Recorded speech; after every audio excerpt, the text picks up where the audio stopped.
عبادت کی آفت کیا ہے؟ عجب میں، خود پسندی میں مبتلا ہوتا ہے انسان۔ عبادت کرنے کے بعد پھر مخلوقات خدا کا خیال نہیں کرتا۔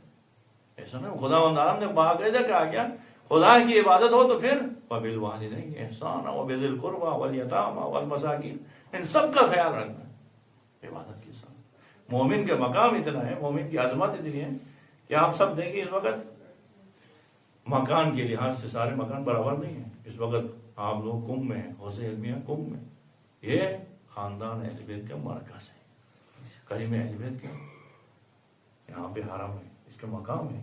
اسی طرح دنیا میں سب سے بہترین مکان جگہ کہاں پہ؟ خانہ کعبہ، مسجد الحرام۔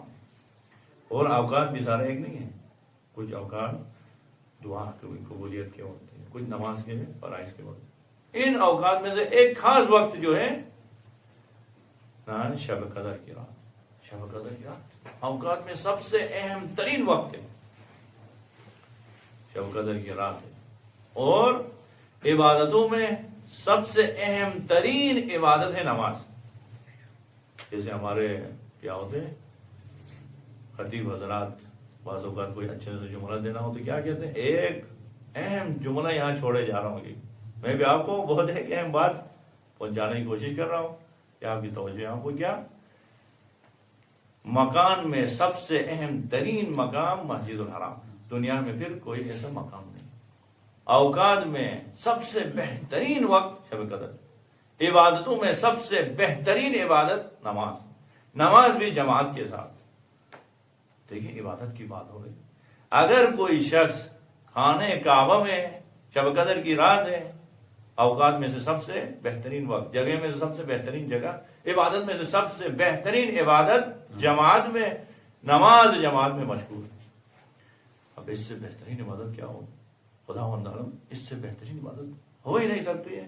مسجد حرام میں شب قدر کی رات نماز میں مشغول ہو، تمام فقہاء نے لکھ دیا کہ اس وقت بھی ایک مومن آگے سلام دے تو اس عبادت کو روک کے سلام کا جواب دینا واجب، مخلوق خدا کے مومن کا احترام واجب۔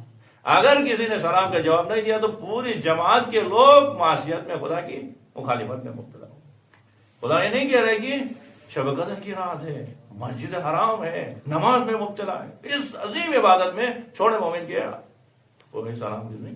اس وقت بھی خدا کہہ رہا ہے کہ ایسی عبادت ہی کیوں نہ ہو، روک لے عبادت کو، سلام کا جواب دینا واجب۔ اگر سلام کا جواب نہ دے تو انسان گناہگار ہوتا ہے۔ مومن کے مقام خدا عبادت کو پھر دیکھیں نماز جماعت، نماز ہے، ان میں خدا نے کہا روک کے جاؤ۔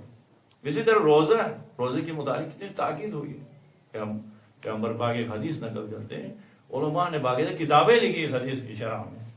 کیا فرماتے ہیں؟ الصوم لی، حدیث قدسی ہے، کہہ رہے ہیں خدا تعالیٰ روزہ میرے لیے ہے، وَأَنَا أُجْزَىٰ بِهِ، روزے کے مقام یہ ہے کہ میں ہی جزا دیتا ہوں۔ بعض نے اس طرح تفسیر کی، بعض کیا کہتے ہیں الصوم لی، روزہ میرے لیے ہے، وَأَنَا أُجْزَىٰ بِهِ، میں خود اس کا جزا بنتا ہوں، خالق جزا بنتا ہے۔ اب ایسے عبادت میں مشغول، آپ نے روزہ رکھ لیا، روزے کی حالت میں ہے، ایسی عبادت میں اگر کوئی مومن آگے آپ کو دعوت کرے، خدا تعالیٰ کیا کہتے ہیں؟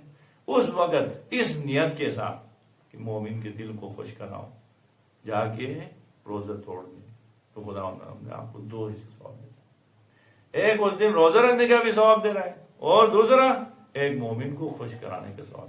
خدا کہہ رہا ہے کہ بس یہ عبادت مجھے مزید نہیں چاہے، روزہ جیسی عظیم عبادت کو روک لے، مومن کے دل کو خوش کرے، جا کے کھائے۔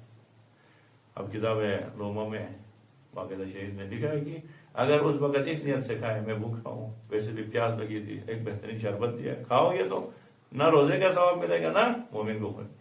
نیت ہے نہیں کہ مومن کو خوش کرانا ہے، مومن کے سوال کو رد نہیں کرنا، اس عنوان۔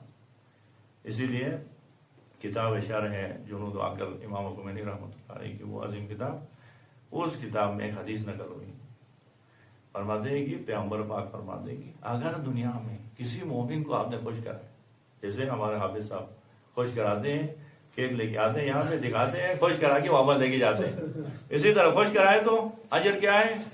پھر فرماتے ہیں کل جب انسان مرتا ہے نا، قبر میں جائے تو اس وحشتناک حالت میں، قبر کے اس وحشتناک عالم میں ایک خوبصورت ہستی آتی ہے، آگے کیا کہہ رہے ہیں؟ آپ کو پریشان ہونے کی ضرورت نہیں، ہر غم سے میں آپ کو دور رکھوں، ہر پریشانی سے آپ کو دور رکھوں۔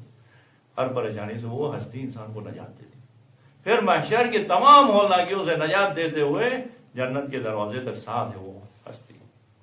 جب جنت کے دروازے پہ جاتے نا، کہتی ہے ہستی کیا کہہ رہی؟ آپ یہاں سے جنت مبارک کو چلے جائیں، میں آپ واپس جاؤں۔ پھر یہ مند پریشان ہوتے، قبر کی وحشت ناک حالت میں آپ میرے ساتھ رہے، یوم الحساب میں آپ میرے ساتھ رہے، اب جنت میں عیش و نوش کرتے وقت آپ مجھے تنہا چھوڑ کے جا رہے ہو، اب تو ساتھ جائیں گے۔ کہا نہیں، میرے لیے حکم یہی تھا کہ آپ کو پریشانیوں سے نجات دینا، آپ کو ہمیشہ خوشی ہی خوشی دینا تھا، یہ میرے